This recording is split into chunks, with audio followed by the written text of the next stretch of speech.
The Equinox edition of SIG Sauer's P938 is a handsome, mildly customed subcompact 9mm pistol that has enhanced appearance and performance. In this review, I'm going to be providing my experience with this pistol, including an overview of specifications and a commentary on the Equinox specific features. We can first safety check this pistol. As you can see, the magazines are clear and there's nothing in the chamber. The SIG P938 is a single action 9mm with a 6+1 round capacity. The pistol has an aluminum alloy frame. It features a 1911 style manual of arms with a single action trigger and a standard equipment ambidextrous thumb safety. It has a similar magazine release and slide stop as well, compared to a 1911. The operation is very familiar to anyone who knows the 1911 manual of arms. When the safety is up, the safety is engaged. When the safety is down, the weapon is ready to fire. We have a single action trigger such that a simple linear direct pull will engage the firearm. It measures in at just a little over an inch wide at the slide and is about 5.9 inches long and 3.9 inches high. It weighs in at 16 ounces without a mag and about 17.5 ounces with the 6-round mag loaded. Although in appearance it obviously shares very much in common with the .380 caliber SIG P938, the P938 is 0.4 of an inch longer, as well as being slightly wider and heavier.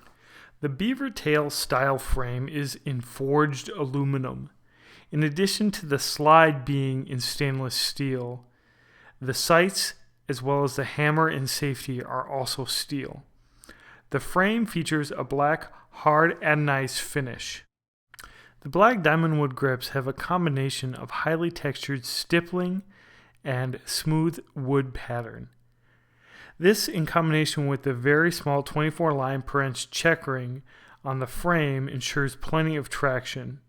There are some slight operational differences from a 1911. With the hammer down and the safety engaged, the slide and hammer are locked on the P938. Also, with the hammer cocked and the safety engaged, the slide can be retracted. The knurled round magazine catch has very positive engagement and ejects the magazine forcefully. The ambidextrous safety features a positive detent with a spring and plunger in the frame, and it has a positive feel from both sides. Disengaging the safety is easier than engaging it, and the rounded shape of the safety enables itself to not protrude very much, even though it's ambidextrous, when it's carried inside the waistband appendix, which is my preferred carry style. Both magazines are made of steel, and the 7-round extended magazine offers significant improvement in ergonomics by enabling you to get a full 3-finger grip. Otherwise, you really are stuck with the 2-finger grip for sure with the standard flush mag. Both of the mags feature witness holes on each side and are constructed in a very solid manner. The hinged polymer trigger has a break of about 7.5 pounds, and it's kind of a weak point in the design. It's serrated in the front, which probably amplifies the feeling of the weight, and is actually a little pokey at the bottom of the trigger. This particular trigger hasn't torn up my finger at all, although on my previous P938, the aluminum grip one, I did sand it down a little bit. I'm going to be definitely replacing this with a steel trigger. Of course, the appeal of the Equinox edition of the P938 is the two-tone nitron slide. Now, it's my understanding that this is a steel slide that, in addition to having the nitron coating, also is nickel plated, and that nickel plating is both polished and then hand brushed, and so you get very rich detail in the finished product. It's somewhat complex actually. For a small compact to take it out, you really are engaged with a lot of different details. Of course, you have the SIG Sauer engraving as well as the Equinox banner. I really like the details of the SIG Sauer flag, but I think that the Equinox typography is a little big for this pistol, even though it's obviously meant to match up with other Equinox model SIGs, so collectors I'm sure would like that. Basically, it's a level of detail that you're not going to find on most subcompacts, and certainly none in this price range. Another feature on the SIG P938 is a skeletonized hammer, which harkens back again to 1911s. Standard P938s come with the already very good SIG night sights, but the Equinox takes it to another level with a Tru-Glo fiber optic tritium front sight. The night sights are set up in transverse dovetails and have the common combat 3-dot sight arrangement.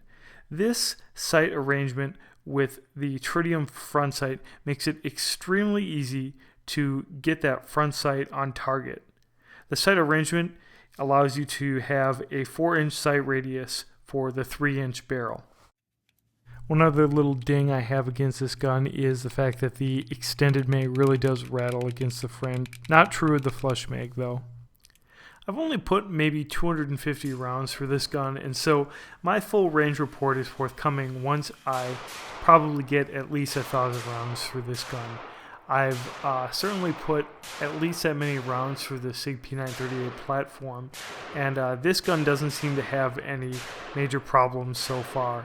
I did have a problem ejecting a shell once. It was a Winchester Super X, and for some reason the ejector just wasn't liking those shells as much. But overall, it really is a very good shooting subcompact. The mechanical accuracy is excellent. If I'm going to be doing any kind of defensive shooting, I can shoot around sub 2-inch groups fairly consistently at 7 yards, and I can accurately bench shoot this at 25 yards, which is pretty good considering I'm just an average shooter. When I do a full range report, I'll get some better footage of my shooting at a variety of distances outside so that you can kind of get a range of accuracy assessment. One item that this gun suffers in common with other subcompacts is that someone with hands that are a little above average size like mine means that a different portion of my trigger finger is used to engage the trigger, and I found it's easy to pull the trigger to a left, and a trigger jerk can be hard to avoid. I wouldn't necessarily feel comfortable handing this off to someone who has no experience shooting and expect them to shoot it accurately. This gun definitely rewards good technique and demonstrates bad technique. If you're wondering about holsters, I have done a number of videos on SIG P938 holsters, so please check those out. I'm not going to spend a lot of time talking about the kit you get with this gun, other than to say it's pretty average, especially compared to what you would get from a Springfield. It's not bad, but not really exceptional, especially considering that you're buying a $700 gun. So the P938 offers an excellent set of desirable qualities in a subcompact. It's a powerful caliber for the size. It's got the tried and true 1911 ergonomics. It's a very shootable gun. And of course, you've got the great SIG brand, a gun that's made in the USA, and an excellent lifetime warranty. And for some of us, the fact that it's a metal gun also counts for something. And the Equinox is a step above other P938s, maybe save the SAS. Thank you to its custom touches. Regardless of how you care about how the gun looks, the sights are a marked improvement. But the detailed, beautiful slide is really the standout feature for me. The handsome, detailed aesthetics are definitely reason enough to appreciate the Equinox. But I want to give you a second, maybe less obvious, but maybe even more important reason to care about having an attractive gun. And here's what it is, that people who carry concealed are still stigmatized as someone who is a vigilante or doing something out of fear or just in general exercising bad taste. I've had so many office conversations where citizens deciding to carry concealed are being portrayed as having tactical overkill syndrome. So if you pull out a purely functionalistic and fairly ugly gun, such as, I don't know, an LCR, sorry Ruger fans, you are perhaps inadvertently enforcing a stereotype. But when you pull out something like the Equinox, it's not some black, scary, tarantula-like creature. Rather, it's an immediate game changer. and provides you an opportunity to shift the conversation to exercising our liberties in an intelligent and liberally minded way, and ultimately a higher appreciation of firearms that's all too often missing when you're talking about defensive carrying. So thank you very much for watching, and please consider subscribing if you would like to see more firearm related videos.